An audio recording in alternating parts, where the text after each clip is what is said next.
When the money goes, will the honey stay? When gray skies replace the sunny day. Well, someone who had a lot of time to have privacy to himself, Michael Vick. Anybody watch the game the other night? Yeah. Game was amazing. So how do you think, I mean, the game was amazing. How do you think, like, when he caught the charge, you know, the media dogged him out, no pun intended. And then when he's back, you know, he had this amazing game. He just came back on the field after being injured. I mean, and the media is like praising him. I mean, the media can either be your best friend or your worst enemy. What do you think about how the media has been treating him between before the incident and now? I mean, it happens with everybody. Like, same thing with Chris Brown. When he got into the altercation with Rihanna, everyone, all girls, the media had just swayed everyone to believe, like, oh, I hate Chris Brown, I never want to see him again.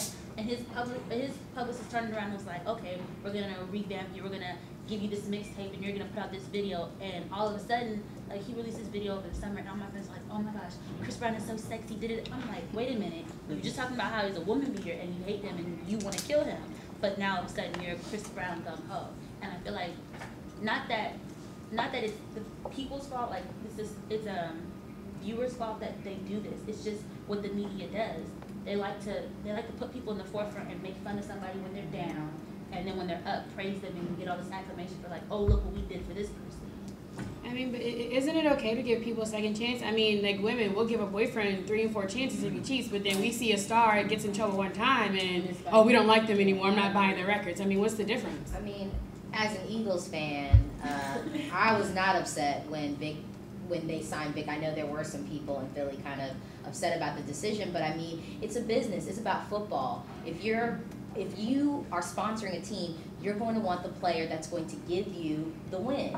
That's what you need. That's what you need to further your brand. So you need to think about where the money's going, and regardless of what Vic did, he's making that team money. Like, I mean, he's winning games. He's doing his job. His job wasn't, and I think also too, I think we put our celebrities on too high of a pedestal to think that they don't make mistakes, because they are regular people. And I mean, I'm not condoning anything that he did, but I mean, he's doing his job. His job is to play football. His job is not to walk dogs. Like, that's not his job. His job is to play football, and he's playing football, and he's winning games, and so he winning some games. Like, and ESPN, they've been speaking on this for the past couple of days now. They said basically, he went to real jail. He didn't do like rehab. He didn't do community service. Yeah, he went to real jail. He served his time. He's showing us that after he got out of jail, he went to speak to different schools, to different organizations. He's actually showing us that he really cares. And the media, they still bring it up like, oh yeah, Michael Vick was in jail. And but Michael Vick also talks about it too. He says, yes, I was in jail, a couple months ago, and I learned from it, and I'm still trying to learn from it.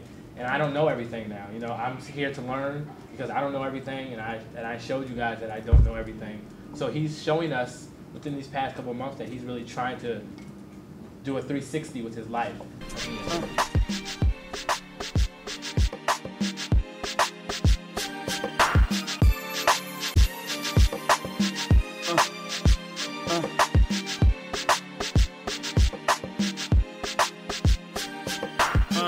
When the money goes, will the honey stay? When gray skies replace the sunny